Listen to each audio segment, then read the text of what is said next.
Барлықтарыңыз Майнкрафт ойын ойнап немесе бір рет болса да естіп көрген шығарсыздар. Бірақ әлемдегі ең көп сатылған ойын қалай пайда болды?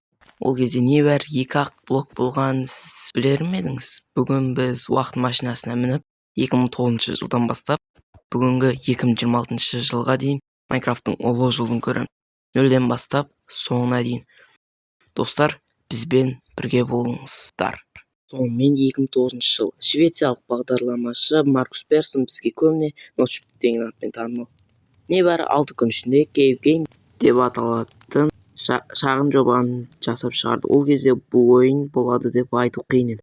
Небәрі 2-3 блок түрі және шектеулі карта. Бірақ басты идея сол кезде ақ бар болды. Сен әлем бұза аласың және оны өзгерте аласың. 2010 жылға қарай ойын альфа және бета кезеңдерін өтеді. Дәл осы уақытта біз білетін Майнкрафттың негізгі элементтері пайда болды. Төсек қосылды, яғни ойыншылар алғаш рет түн өткізіп жіберу мүмкіндігіне ие болды. Содан кейін Redstone келді. Бұл жай ғана блок емес. Бұл ойын ішіндегі бүтін бір инженерлік жүйе еді. Алғашқы логикалық схемалар мен механизмдер осы кезде басталды. 2011 жылдың 18 қарашасы Майнкрафт тарихындағы ең маңызды күн Лас-Вегаста өткен алғашқы Майнкон көрмесінде Notch арнайы интеллектті басып, ойынның 1.0 ресми нұсқасын іске қосты. Және осы сәтте ойынға мақсат қосылды. Ендер айта қарай. Енді Майнкрафт жай ғана құрылыс емес, соңы бар үлкен приключенияға айналды. Бірақ Notch тек қана жасаушы емес, ол кездейсоқ жаңалықтардың бірі болды. Білесіз бе, Майнкрафт символына айналған крипер шын мәнінде қателіктен туған. Notch шошқа жасағысы келіп, кодын шатастырып алған, солайша әлемнің ең танымал жарылғыш моб пайда болды. Ол кездегі логикада басқаша еді. Мысалға, біз бір стакта 64 блок болады деп үйренгенбіз, бірақ ең алғашқы нұсқаларда бір ұяшықта 99 блокқа дейін сиятын. Кезінде Стивтің қалтасы шын мәнінде үлкен болған екен. Ал 2011 жылы Майнкрафт компьютердің шеңберінен шықты. Тамыз айында ол алғашқы пакет эдишн жарық көрді. Ол кезде Bedrock деген ат та жоқ, әлемде кішкентай болатын. Бірақ бұл болашақ ұлы империяның кішкентай кірпіштері еді. 2014 жылдың қыркүйегі ойын әлемде бомба жарылғандай болды. Microsoft компаниясы Mojang'ды 2,5 миллиард долларға сатып алған жайылады. Көптеген ойыншылар енді Майнкрафт бітті. Ол тек ақша табу құралына айналады деп қорықты. Бірақ Microsoft'тың жоспары басқа болар еді. Олар ойынды біріктіруді көздеді. Рахмет саған, Notch, барлығы үшін. Дәл осы кезеңде Bedrock Edition нағыз күшіне енді. Егер бұрын телефондағы нұсқа пакет Edition болса, компьютерден әлде қайта артта қалса, 2017 жылы Better Together жаңартуы бәрін өзгертті. Енді телефондағы, консольдегі және Windows'тағы ойыншылар бір серверде кездесе алатын болды. Бұл Майнкрафттың шекарасыз әлемге айналған сәті. Майнкрафт тарихы тек ресми жаңартулардан тұрмайды. Бұл ойынның өз қалалық аңыздары бар. Соның ішінде ең танымалы Herobrine. Бұл аңыз 2010 жылы 4chan форумында дүниеге келді. Бір ойыншы жалғыз адамдық әлемде ойнап жүріп, тұман арасынан басқа кейіптерді көргенін айтты. Оның түрі Стивке ұқсас, бірақ көздері аппақ бос еді. Ол ойыншының әлемде оғаш нәрселер жасап кеткен. Үңгірлерде идеалды 2x2 тоннельдерді қазып, су ортасына құмнан пирамидалар тұрғызған. Көпшілік мұны Notch'тың қайтыс болған ағасының рухы деп сенді. Тіпті Notch'тың өзіне хат жазып, ағаң бар ма деп сұрағандар да болды. Notch қысқа ғана бар еді, бірақ ол қазір бізбен бірге емес деп жауап беріп отырды. Шындығында Herobrine ойын кодында ешқашан болған емес. Бұл интернеттің ойлап тапқан ең үлкен фейк аңыз.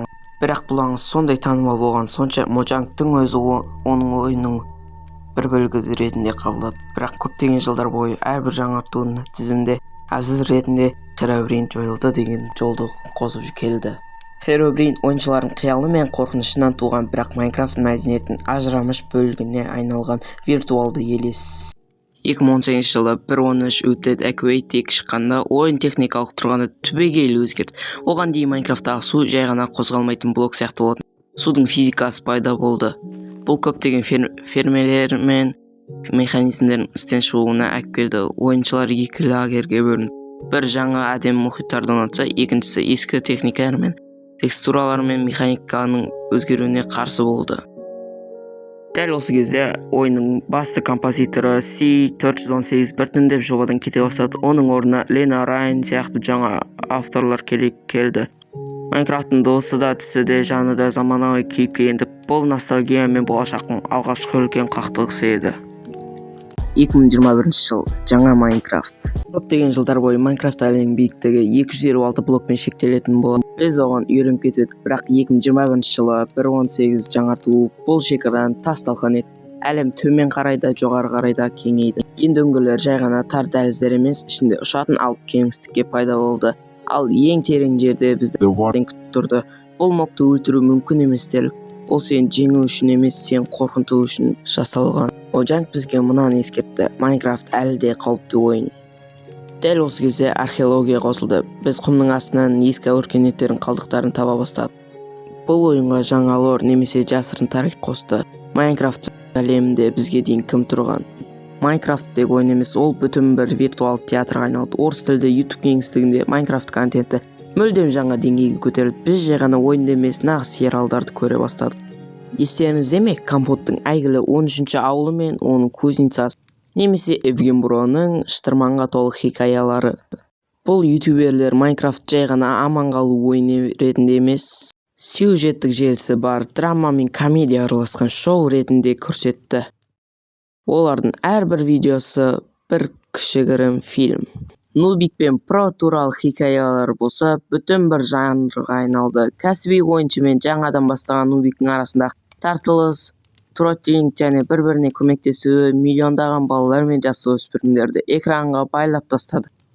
Бұл видеолардың арасында ауыл тұрғындары жай ғана моб емес, өз мінездері бар кейіпкерлерге айналды.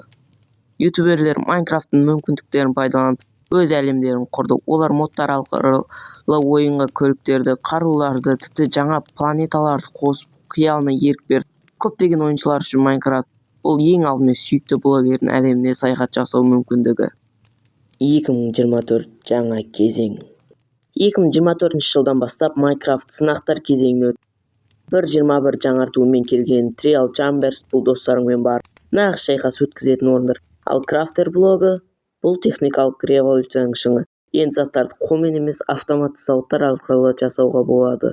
Алдыңғы жылды өздеріңіз білесіздер. Бұл ең көп серверлер шыңы. Яғни әр жерде бір кез келген адам серверін ашып жүре береді. Ол Aternos арқылы. Сондықтан маған 2025 жылды айтып та керек емес деп ойлаймын. Достар, 2025-ті айтпай-ақ қойған кейін 26-ны да айтпай-ақ қойған дұрыс деп ойлаймын. Себебі ол қазір болып отқан жыл. Және де сіздердің бір нәрсені кешірім сұраймын. Видеоның басында мен ешкіммен амандаспаған жоқпын. Және де видео аяқталғалы жатыр. Сау болыңыздар достар. Келесі видеода көріскенше.